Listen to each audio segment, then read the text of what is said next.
Sungai Selatan dan Stasiun Klimatologi Banjarbaru. Kepada Bapak Wakil Bupati Tangan, kemudian Bapak Komandan Kodim 1003 Kandangan, kemudian Wakapolres Kabupaten Banjarbaru.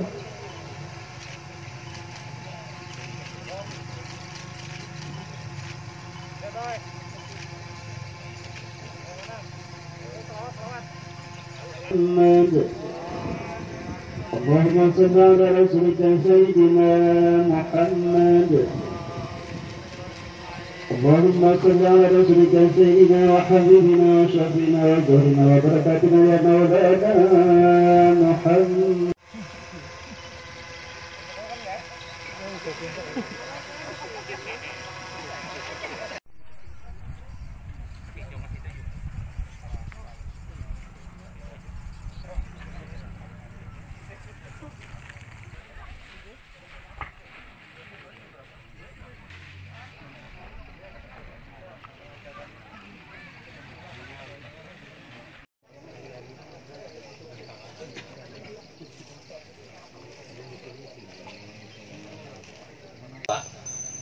Jadi untuk teman-teman yang bergabung via Zoom, mungkin nanti akan kita lengkapkan di channel YouTube SLI, tanam video tanam perdananya, dan kita mulai lebih awal karena ada kegiatan yang lainnya dari bapak-bapak yang diundang di sini. Sekolah Lapang Iklim operasional untuk pertama kalinya tahun ini kami laksanakan di Kalimantan Selatan, tepatnya di Desa Samudra ini, Pak. Jadi sebenarnya SLI ini sudah kita mulai sejak 2011, tapi biasanya yang diundang adalah teman-teman para penyuluh dan pengamat hama tanaman. Terpilih 2 mitra para pegiat pertanian, salah satunya adalah kelompok tani Harakat Desa Samudra, Kecamatan Daha Selatan, Kabupaten Hulu Sungai Selatan, dan satu lagi kelompok tani di Banjarbaru. Bapak Ibu sekalian yang hadir di sini, kami dari Stasiun Klimatologi Banjarbaru mewakili BMKG bersama-sama teman-teman dari Dinas Pertanian, kemudian para penyuluh dan pengamat hama dan penyakit tanaman untuk bersama-sama melakukan pendampingan dari usaha pertanian yang akan dilakukan. Tidak hanya tahun ini Bapak Ibu sekalian, tapi insya Allah bersambung sampai 2-3 tahun kemudian. Besar harapan kami kelompok tani Harakat bisa sebagai pionir atau sebagai contoh bagi kelompok tani lainnya di Kalsel dalam komoditas tanaman pangan padi, terutama yang di lahan lebak atau di rawa. Tidak banyak yang kami berikan dari sisi materi, namun pengetahuan yang mungkin dianggap langka dan merupakan harta yang tidak ternilai akan kami sampaikan dalam mengawal kegiatan usaha tani ini.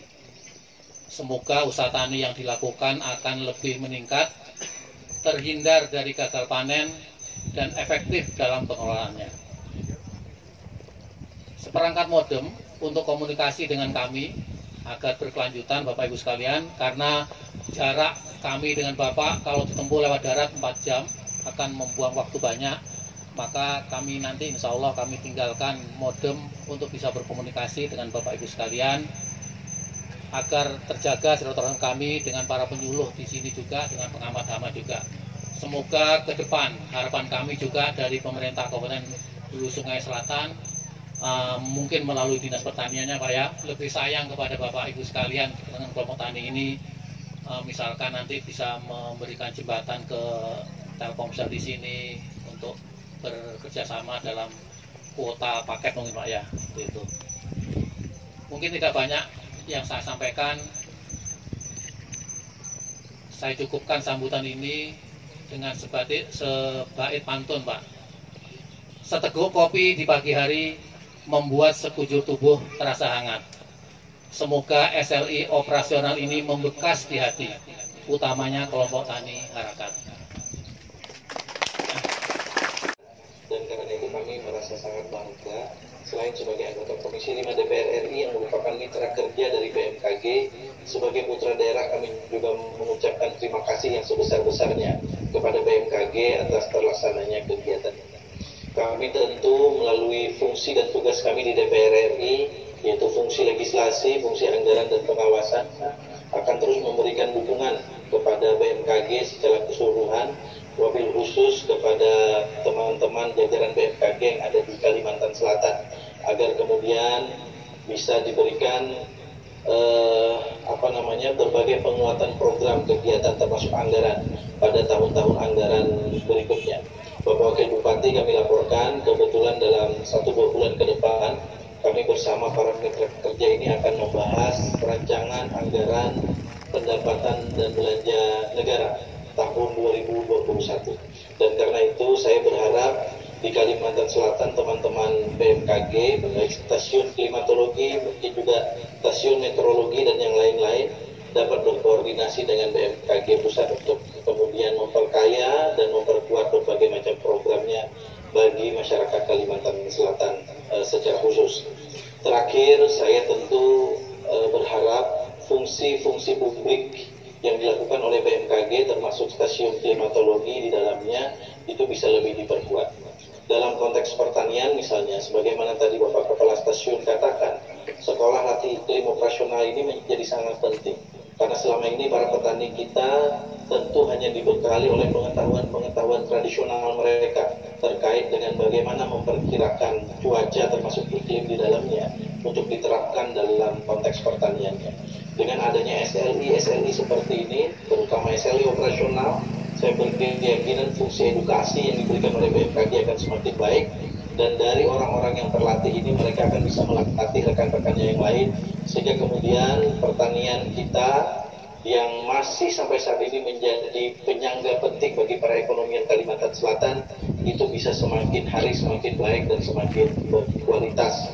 Dan karena itu saya berharap kegiatan-kegiatan seperti ini, SLI ini termasuk SLI operasional pada tahun 2021 dan tahun-tahun berikutnya bisa diberikan dengan lebih banyak dan lebih masif bagi masyarakat Kalimantan Selatan. Provinsi ini adalah gerbangnya ibu kota negara. Ibu kota negara adanya di Kalimantan Timur, insya Allah RUU-nya akan segera kami sahkan bersama-sama dengan pemerintah.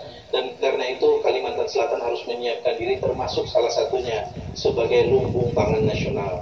Karena sangat naif rasanya kalau kemudian terjadi perpindahan demografi penduduk yang begitu besar akibat perubahan kebijakan ibu kota negara dari Jakarta ke Kalimantan Timur, namun kemudian perpindahan itu justru diikuti oleh krisis pangan yang ada di ibu kota negara itu.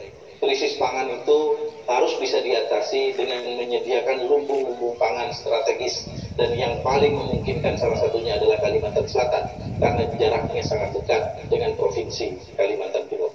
Sekali lagi terima kasih dan saya ucapkan selamat kepada Stasiun Klimatologi Banjarbaru dan seluruh pihak yang turut serta mensukseskan dan menyelenggarakan kegiatan ini. Mudah-mudahan kegiatan ini adalah awal yang baik untuk kita menggulirkan pengetahuan dan edukasi terkait dengan klimatologi dan cuaca yang ada di Kalimantan Selatan, khususnya bagi para petani kita. Sekarang yang berbahagia, kegiatan pertanian adalah kegiatan yang erat hubungannya dengan alam terbuka. Artinya kegiatannya erat hubungannya dengan cuaca dan iklim.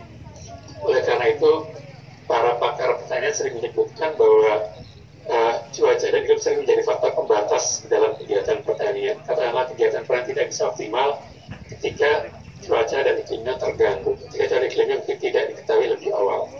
Oleh karena itu BMKG mengambil inisiatif bagaimana agar kegiatan pertanian tetap optimal di tengah variasi iklim yang mungkin sangat dinamis pada saat ini lewat kegiatan edukasi. Salah satu edukasinya adalah sekolah lapang iklim yang tahun sebelumnya ketika di kegiatan pembangunan 5 tahun sebelumnya, kegiatan ini kita bagi menjadi 3, Bapak Ibu sekalian. Ada SLI 1, SLI 2, dan SLI 3. SLI 1 kita gunakan untuk sowan ke pemerintah daerah mengenalkan kegiatan ini. Sedangkan SLI 2 kita manfaatkan untuk kunjungan ke para penyuluh pertanian lapangan. Baru SLI 3 kita gunakan untuk mengadakan uji coba dan sekali tanam dengan kelompok tani. Nah ini memang jumlahnya nggak banyak di kegiatan pemerintah baru. Tapi mulai tahun 2020 sampai ke akhir sekarang ini kita coba rubah mindsetnya. Kita coba langsung dalam dinamakan hasil operasional. Kita harapkan memang kami bersama antara petani, para penyuluh pertanian, dan juga BMKG turun bersama di lapangan untuk satu kegiatan musim tanam. Kita lihat bagaimana nanti dampaknya dari kegiatan seperti ini. Nah, dari SLI 3 yang kita lakukan di periode sebelumnya, kita lihat sebenarnya rata-rata ada produktivitas yang meningkat sekitar 35% lewat SLI ini. Namun pada kesempatan ini juga saya tidak mengklaim kegiatan ini ada keberhasilan SLI. Yang saya klaim dari kegiatan keberhasilan peningkatan produktivitas 35% adalah karena lewat SLI ini terbangun adanya satu kolaborasi yang bagus antara kelompok tani yang di lapangan, kemudian penyuluh di lapangan, dan rekan-rekan BMKG di daerah, pengamat cuaca dan iklim.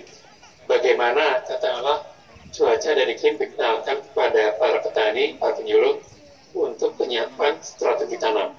Kemudian bagaimana setiap 10 harian kita ketemu menyiasati fluktuasi cuaca yang kita prediksi terjadi di periode tersebut.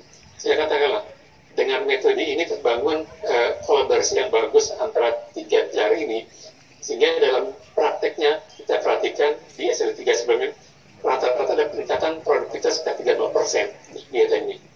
Nah, yang mengukur produktivitas ini bukan BMKG, karena BMKG tidak punya tool untuk ini. Yang mengukur adalah teman-teman dari BPS, jadi cukup objektif.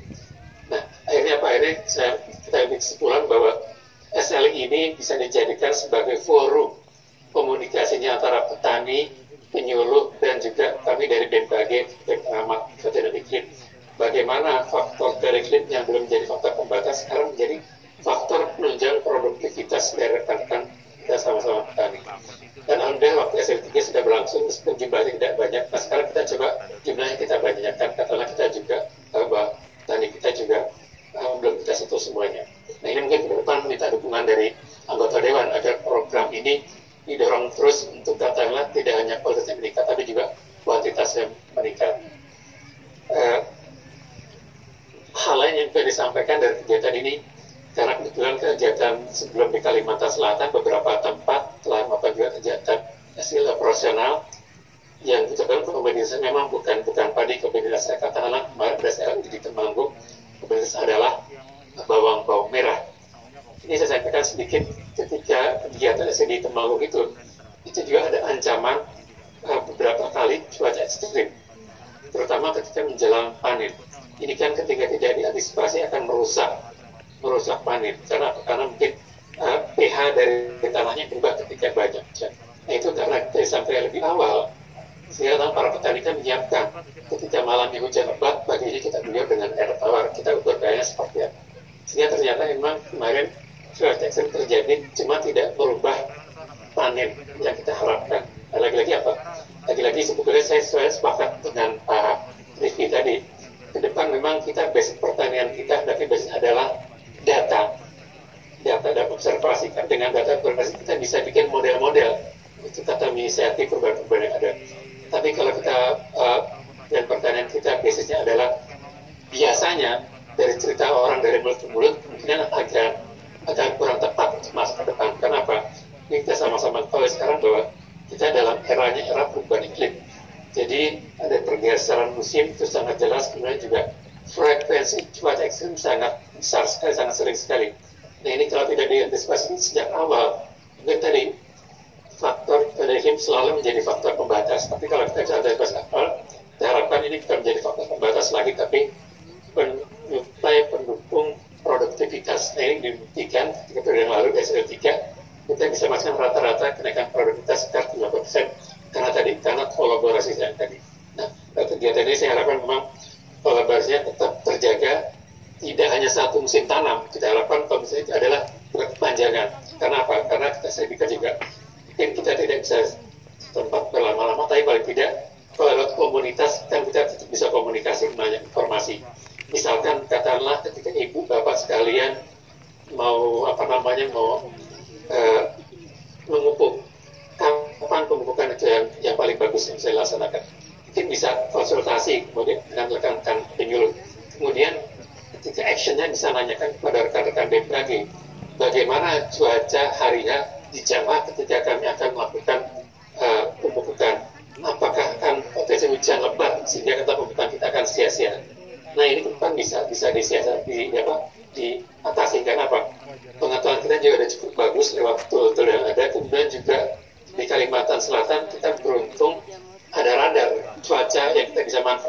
tidak hanya untuk keselamatan penerbangan, tapi bisa juga kita manfaatkan kegiatan pertanian. Dan saya bahkan oleh karena tadi yang penting adalah komunikasi. Sekiranya karena kita kenal, jadi kita mudah menanyakan yang memang patut ditanyakan. Ini yang saya harapkan dari kegiatan ini bisa terjadi. Jadi karena kita belajar bersama, kita juga bisa menjadi keluarga besar bersama, sehingga kita bisa memanfaatkan potensi-potensi kita bersama. Pertama, potensi dari penyuluh dan potensi masalah pertanian secara teknis. Kami pertama secara teknis dari cuaca dan iklim yang bisa menunjukkan kegiatan pertanian. Nah, ini harapannya dari kegiatan ini terbangun tadi komunitas-komunitas kecil tapi kuat untuk tadi sama-sama memanfaatkan potensi yang ada untuk bagaimana kita meningkatkan produktivitas pertanian kita. Karena disampaikan tadi oleh Pak anggota DPR bahwa nanti ketika ibu kota pindah, maka paling tidak harapannya dari Kalimantan Selatan menjadi lumbung pangan untuk menyuplai mobilitas jumlah orang yang banyak pindah ke Kalimantan Timur untuk karena disuplai pangannya dari food estate yang ada di Kalimantan Selatan. Ini harapannya seperti itu.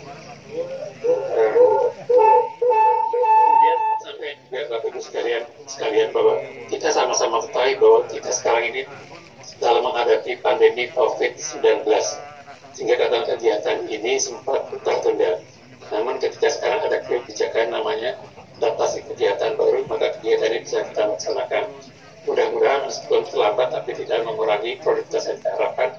Namun saya juga berpesan, dan kegiatan ini akan dilakukan dalam dua modus ya.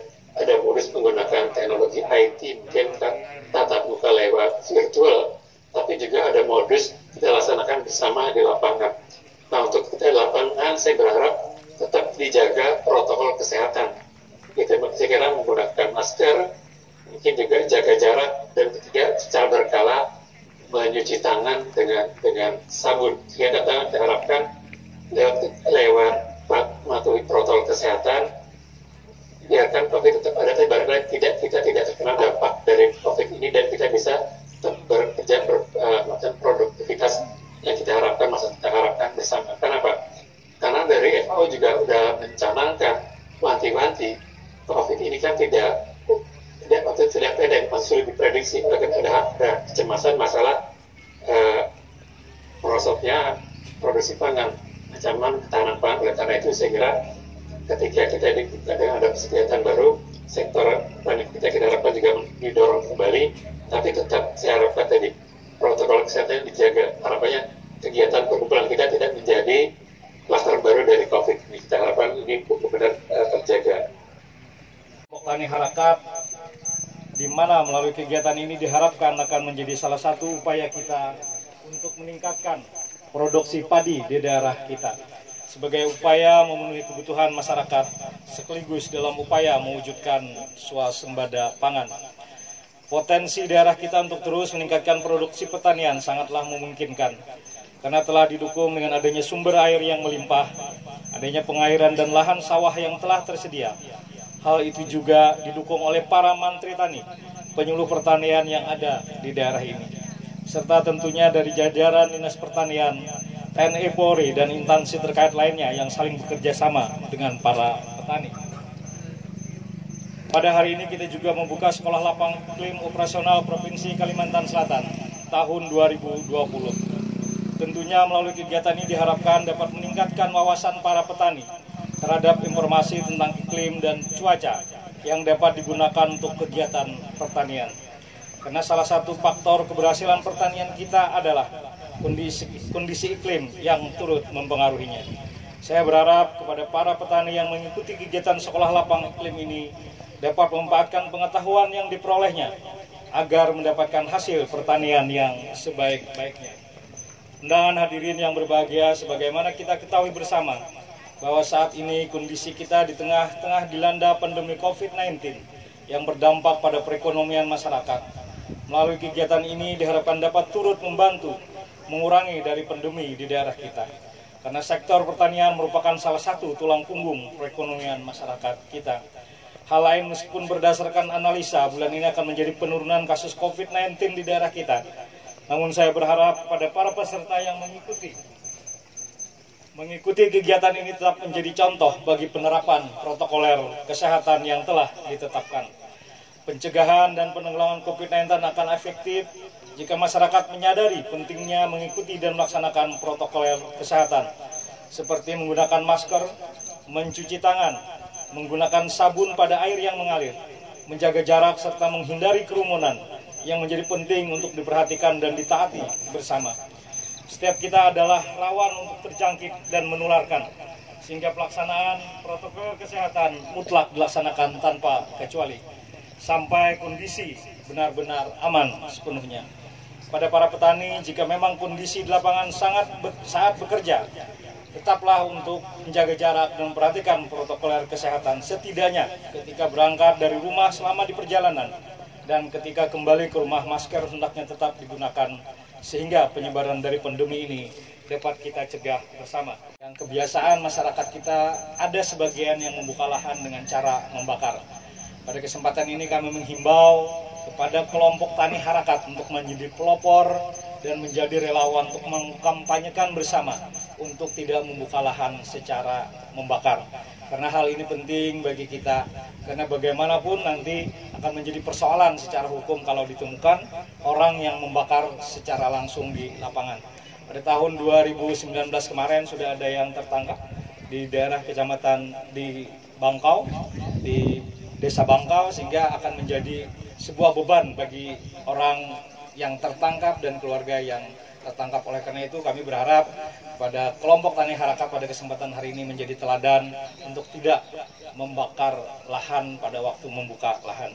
Kemudian yang kedua, menjelang tahun baru Islam 1442 Hijriah, pemerintah daerah bersama Majelis Ulama Kabupaten Hulu Sungai Selatan akan mengadakan acara bersama-sama untuk berzikir, merenung kepada Allah atas semua kondisi ini, yang dimulai pada hari Rabu, hari Kamis, dan malam Jumat puncaknya nanti di Pendopo Kabupaten.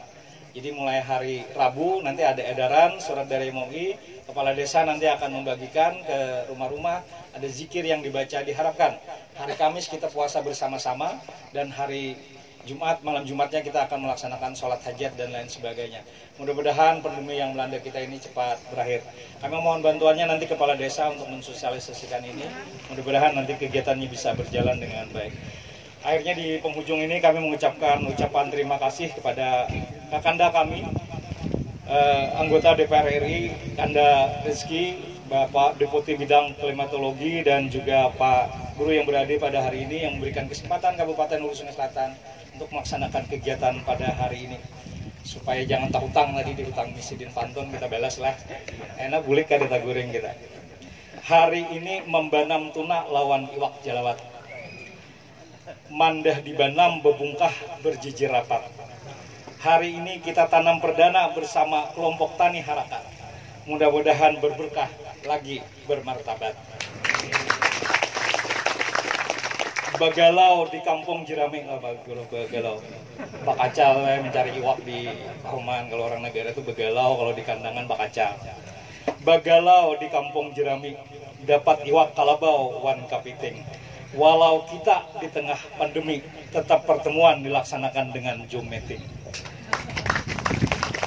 Ini yang bisa kami sampaikan.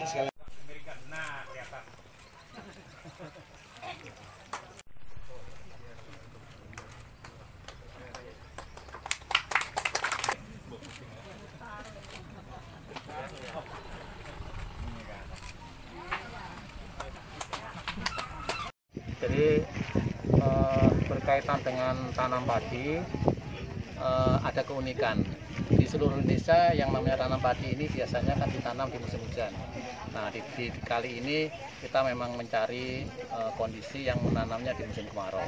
Kebetulan kemarau kali ini adalah kemarau yang cukup banyak air. Kita biasa nyebutnya dengan kemarau basah. Pasti tantangannya jauh lebih banyak.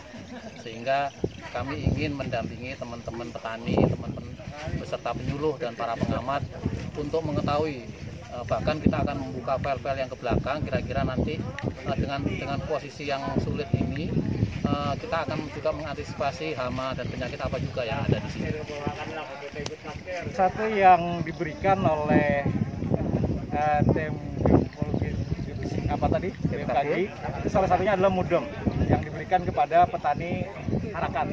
Harapannya mereka tetap berkomunikasi tapi melalui virtual. Jadi persoalan-persoalan di lapangan nanti bisa didiskusikan. Cuman tadi pada waktu diskusi kami sambil duduk berharap tim penyuluh lebih aktif untuk bagaimana mengedukasi. Karena kita lihat petani-petani kita ini pada usia yang tataran tidak terlalu familiar kira-kira menggunakan teknologi internet. Oleh karena itu perlu pelatihan bagi mereka bagaimana menggunakan, sehingga modem yang diberikan dan diskusi melalui online itu bisa maksimal dimanfaatkan bagi petani kita. Kira-kira demikian.